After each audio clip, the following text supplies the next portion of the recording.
Actualidad Radio, la información nunca sonó tan bien. El tema del petróleo sigue siendo en este momento preocupante porque siguen los ataques allí en la zona del Medio Oriente contra los barcos.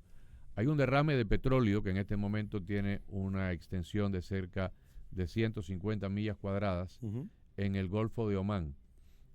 No se sabe exactamente qué fue lo que ocurrió. Un barco que llevaba 1 millón de barriles sufrió algún tipo de percance. No se sabe si tuvo una explosión. El barco tuvo una explosión. O sea, no se ha determinado si fue atacado, o fue una cosa accidental. El caso es que hay un derrame de petróleo muy, muy grave en una zona ecológicamente muy sensible porque hay reservas de peces y de corales y de moluscos y demás. Yo le voy a decir una cosa, en esa zona, lo que voy a decir va a parecer una frivolidad, pero no lo es.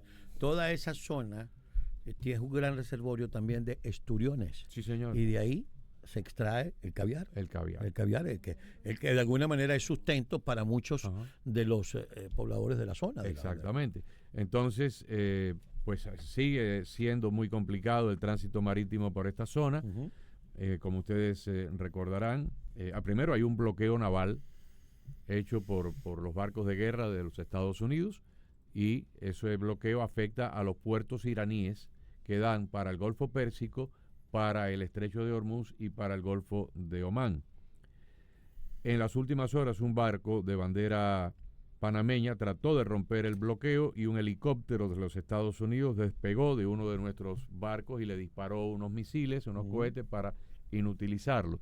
Por otra parte, un barco de contenedores trató de atravesar por el estrecho, por el canal de Omán, y también fue atacado por los iraníes con un misil y el barco sufrió un incendio.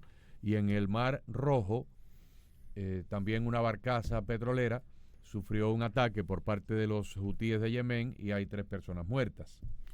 Bien, por supuesto la afectación en los precios del petróleo continúa siendo de alguna manera consecuencia o teniendo como consecuencia directa el alza en los precios de los combustibles, y no solo para la gasolina que usted, yo o cualquiera de nosotros pone en nuestro vehículo, sino como siempre hemos dicho, el diésel que es el que alimenta los camiones, las rastras o gandolas, como quiera que usted le llame, y que es el que se encarga de transportar no solamente lo que nos llevamos a la boca, sino una serie de insumos de consumo masivo. Para hablar de este tema tenemos, como siempre, a un distinguido invitado a quien le damos la bienvenida. Claro que sí, se trata del investigador del Instituto de Energía de la prestigiosa Universidad de Texas, con sede en Austin, con sede en la capital tejana, Jorge Piñón. Décadas de experiencia tanto académica como profesional con empresas como Shell y British Petroleum. Muy buenas tardes, ¿qué tal? ¿Cómo va todo? ¿Cómo está, profesor? Bienvenido. Muy bien, por aquí con mucho calor, no sé ustedes. No, nosotros cerca también. De 100 grados aquí en Miami. Aquí estamos cerca de los 100, ¿y ustedes? Todavía, pero vamos en ese camino. Bueno. Sí, veía justamente que en la zona de Houston, de Katy, de Dallas, de Fort Worth, Texas, la sensación térmica pudiera llegar esta tarde alrededor de los 104, 105 grados. Ya estamos acostumbrados a eso. Bueno, la situación no parece mejorar.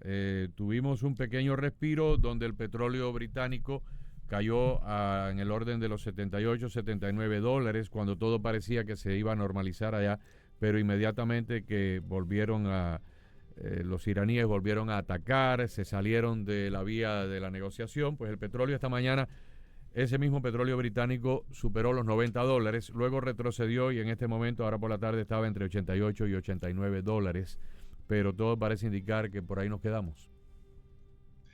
Nosotros hemos estudiado la volatilidad de los precios por los últimos, creo que fueron 45, 50 días, y todos corresponden, las alzas y las bajas, a declaraciones de ambos lados. Es decir, la Casa Blanca de pronto hace un comentario diciendo que estamos al firmar un acuerdo y enseguidamente tú ves los precios del petróleo bajar 2, 3, hasta 4 dólares el barril. Y por otro lado, vemos un anuncio de los iraníes diciendo no estamos conversando, no hay ningún acuerdo, y estas son las demandas nuestras, y entonces ves los precios una vez más rebotar por los 3 o 4 o 5 dólares que habían perdido hace 4 o 5 horas atrás.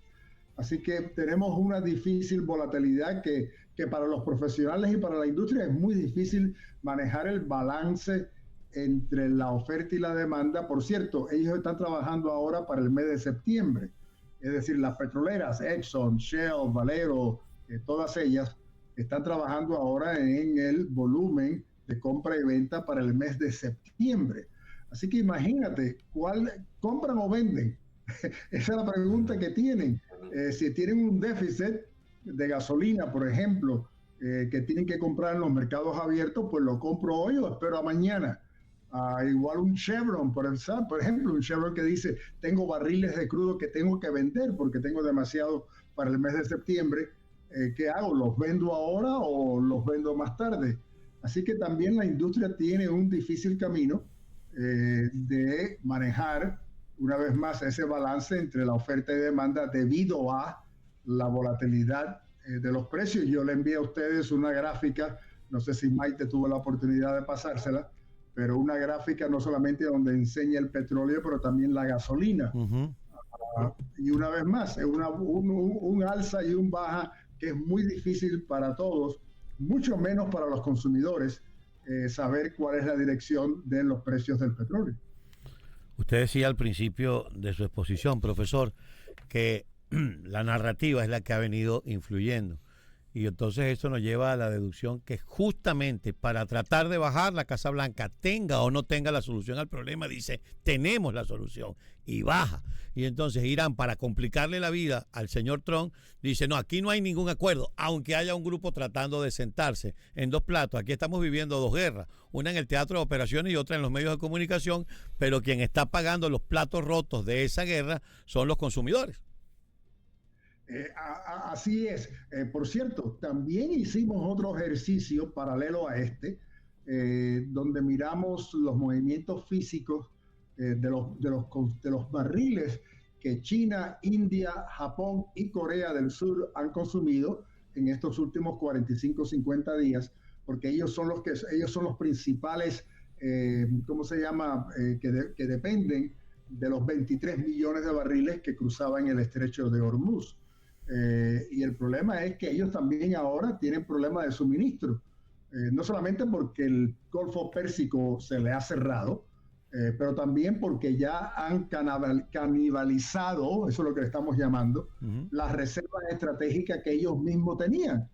Así que uno de los problemas que vamos a tener cuando este mercado se estabilice es que lo primero es estas compañías tienen que una vez más estar seguros que van a recibir petróleo de estos países por los próximos meses para sus operaciones de refino, y también van a tener que comprar petróleo además para reemplazar las reservas estratégicas que ya se han consumido. Así que la demanda petrolera que va a existir después de que haya un acuerdo es 2X, dóblala. Una, la refinería diciendo, ok, tengo que procesar este crudo en los próximos 3 meses, por lo cual lo voy a comprar, y también diciendo, pero mis reservas están muy bajas, si esto sucede otra vez, yo tengo que estar listo para esa emergencia, pues voy a comprar también, no sé, 50 millones de barriles en los mercados. Así que eso va a estabilizar los precios del petróleo. Sí vamos a ver una bajada, no sé a qué nivel, pero no pensemos que va a ser una bajada o una caída que nos va a dar a toda la oportunidad de que llegar a los 2.50 el galón de la gasolina. Yo lo dudo. Yo espero, no sé ustedes en Miami, aquí estamos en 3.80, 3.90, por debajo por ahí de los andamos. Sí, por ahí andamos. Ok, pues yo lo que espero es que en una bajada veamos los $3 el galón, estabilizarse ahí después de una vez más, después de un arreglo diplomático. Y entonces tenemos que ver. Por cierto, otra cosa que nos impacta, no sé si vieron en las noticias, que Rusia ha dejado de exportar diésel y ha dejado de exportar gasolina. Claro, porque los ucranianos le han destruido media docena de refinerías y de depósitos, y los rusos están racionando los combustibles para consumo interno. Así es, Agustín, hemos visto las colas de automóviles en las gasolineras rusas. Así que ahí tenemos otro comodín que antes, recuerda, el crudo ruso estaba de una forma u otra abasteciendo el vacío que había dejado este conflicto. Ahora los rusos desaparecen. También parece que están impactando el ducto que viene de Arabia Saudita al Mar Rojo, que era otro escape de salida por la puerta de atrás. Parece que ese también está puesto en peligro. Porque los hutíes lo han atacado varias veces y han atacado el puerto marítimo donde termina esa tubería que es para embarcar petróleo y gas hacia Europa. Los hutíes están atacando ahí eso. Agustín, yo no sé, que todos somos expertos en todo, pero en realidad, y la gente con que nosotros hablamos en Houston, que son en realidad los que saben más que todos nosotros juntos, ellos tampoco tienen una idea, un horizonte claro. Ya. Así que es una situación extremadamente difícil. Tenemos la misma pregunta, ayer hablando con Houston sobre Venezuela. Y estamos hablando del volumen de barriles venezolanos que están viniendo a los Estados Unidos, la reacción de los canadienses, que ya es oficial, creo que lo comentamos aquí la última vez que conversamos con ustedes, que ya Canadá ha dado la aprobación para construir un oleoducto desde Alberta a Vancouver, al Pacífico, en caso de que algún día Venezuela vuelva a reemplazar el petróleo canadiense que se ha estado trayendo. Y eso está proyectado, porque Venezuela, que estaba muy mermada en cuanto a la producción, ya está llegando al 1.100.000, aunque todos sabemos que Venezuela, antes de este desastre de la industria petrolera, producía 3,5 millones de barriles. Por supuesto que una recuperación a esos niveles, eso lo sabe usted mejor que yo, va a tomar su tiempo. Ahora, quería preguntarle, usted hablaba de los principales afectados: China, India, Corea del Sur y Japón. Estando estos países entre los más afectados, ya sabemos que China estaba utilizando a Pakistán como su proxy para tratar de conseguir la paz, pero pudiera quedarse una suerte de coalición que de alguna manera le ayude a buscar una solución a todo esto. Eso, una vez más, todo ese tipo de preguntas desafortunadamente se lo tenemos que hacer a los políticos y a los diplomáticos, que son los que saben dónde están. Yo creo que ahí el único que es el gorila de 800 kilos es China, ¿no? China. Yo creo que China es importante, siempre China va a ser importante en cualquier mesa de conversación, y ellos yo creo que seguro que podrían ser una herramienta para ayudar a llegar a un nivel estable. Yo desde el punto, y ustedes más que yo no veo cómo estos dos se ponen de acuerdo. Me refiero a los Estados Unidos e Irán. Yo creo que ambos están atrincherados, es decir, hemos construido trincheras en ambos lados. Parece un diálogo de sordos. No, estamos sentados y dicen, no, yo no sé con quién, no es conmigo. Doctor, lo que ocurre, fíjese, en una negociación, sea una negociación de bienes raíces o la negociación de un mediador o de un abogado de divorcio que está tratando de resolver las diferencias de los cónyuges, hay 3 escenarios nada más. Un escenario donde nadie cede y hay como una especie de impas, ni una parte ni la otra avanza, están ahí cada uno plantados en una postura. El otro escenario es cuando hay posturas convergentes que poco a poco se van acercando y que eventualmente en algún momento futuro se van a unir y van a limar las asperezas y van a llegar a un punto de negociación común y a un acuerdo. Y está la negociación divergente, donde cada día las posturas están más separadas. Hace unos días se nos hizo creer que teníamos un acuerdo con posturas convergentes, que iban a fructificar en algún acuerdo inminente. Es cuestión de horas, es cuestión de días, es inminente. Ese era el lenguaje que salía de Washington. Después, también escuchamos ese lenguaje por parte de los mediadores de Pakistán y de Qatar. Es cuestión de horas, es cuestión de días. Ya estamos a punto de... Y ahí el petróleo empezó a bajar ante la esperanza de que ese fuera el resultado final. Luego vino una situación de varios días donde nadie decía nada.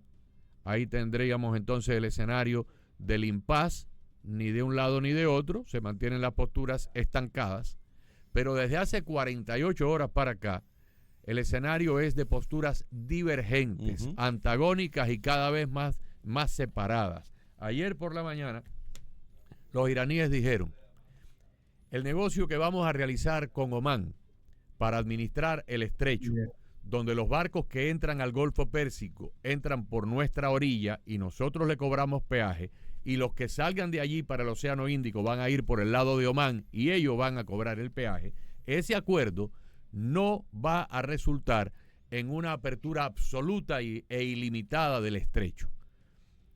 Y ahí empezó una discordia, porque para que nosotros abramos el estrecho abierta y libremente, Estados Unidos tiene que cumplir estas 5 condiciones: pagarnos daños y perjuicios, quitar todas las estructuras militares de la región, los judíos tienen que salirse de Gaza y de Líbano, nos tienen que liberar todo el dinero que nos habían congelado, y había una quinta más, pero eran condiciones que prácticamente el presidente Trump no se puede permitir el lujo de cumplir.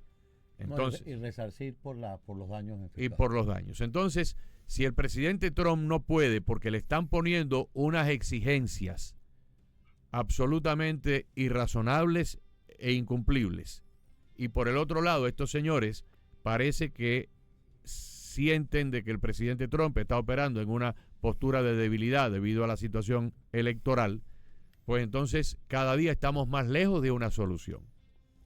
Petróleo va a seguir subiendo, probablemente supere la semana que viene los $100, y si siguen habiendo ataques como los que han ocurrido en las últimas 24 horas, de barcos averiados, de barcos incendiados, inclusive hay un tanquero que ha causado un derrame, y un derrame que ya abarca 150 millas náuticas cuadradas ahí, ¿no? Así que la situación no pinta bien.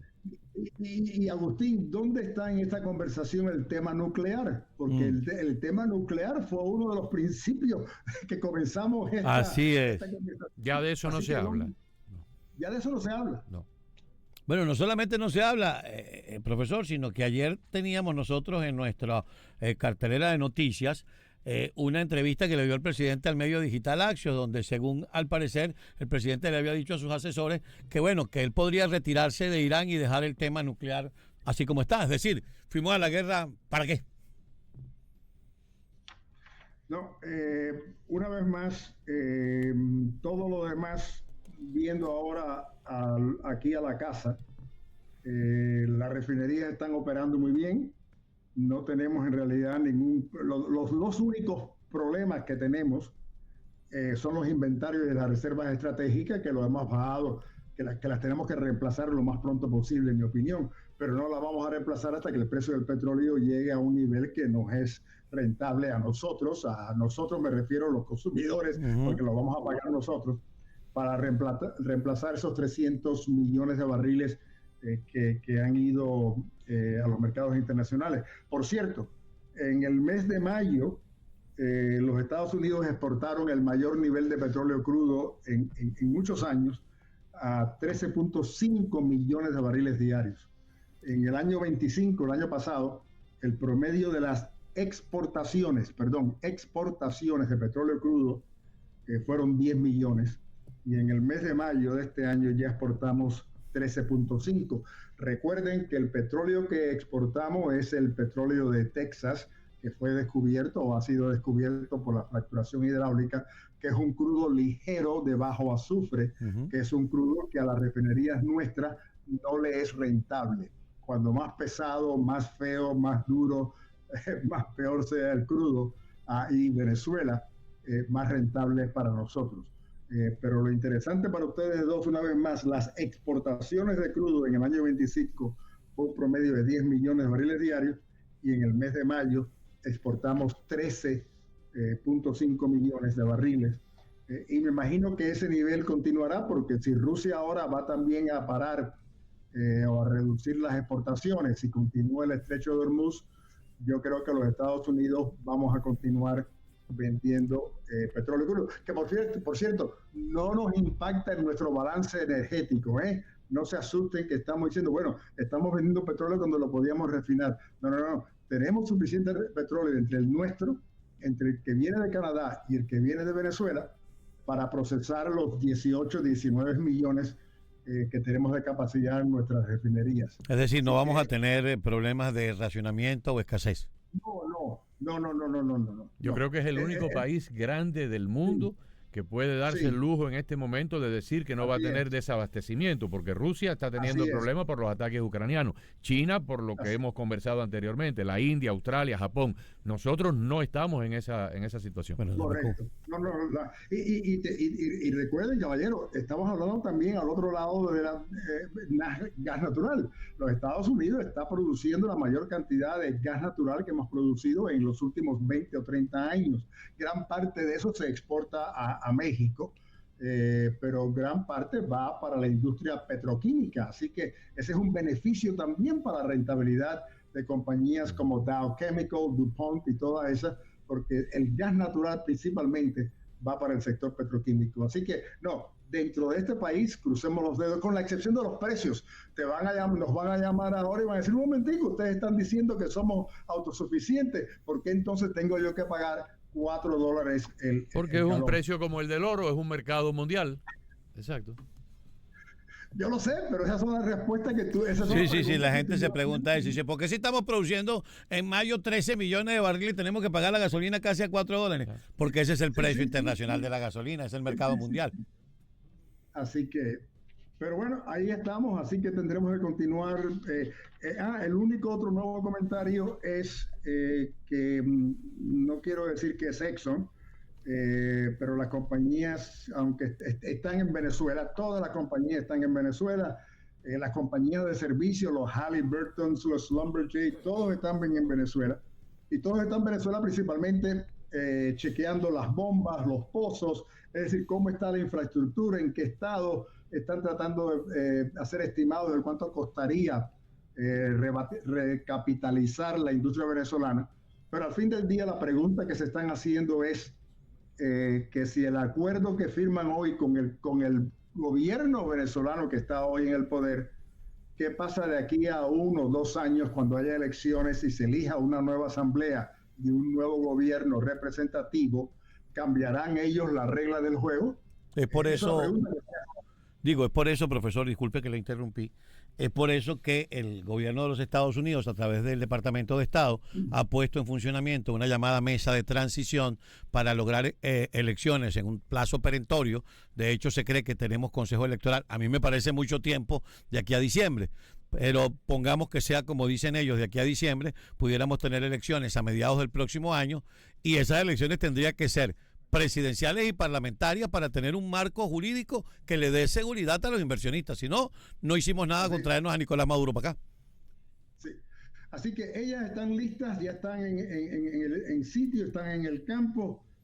Y yo creo que lo que ellos quieren es no una garantía, porque nunca la van a tener, pero cierta seguridad de continuidad política. No quieren cambios de gobierno cada un par de años que cambien las reglas del juego. Así es. Pero no, todo lo demás más o menos tranquilo. Más o menos tranquilo, con $4 por galón, pero tranquilo, ¿verdad, profesor? Doctor, una pregunta de tipo técnico por curiosidad personal. El petróleo que se almacena en los tanques subterráneos para la reserva estratégica, ¿es petróleo como sacado del suelo en forma pura que habría que refinar si algún día se utilizara, o ya se guarda refinado? No. Número 1, son cuevas, son cavernas de sal. Son cavernas que en un momento eran minas de sal. Minas de sal, ok. Correcto. Y así que son cavernas que ya están selladas, es decir, por eso las usan. Esas cavernas están en Texas y en Luisiana. Hay 2 tipos de petróleo crudo sin refinar. Uno de mediano azufre y uno ligero.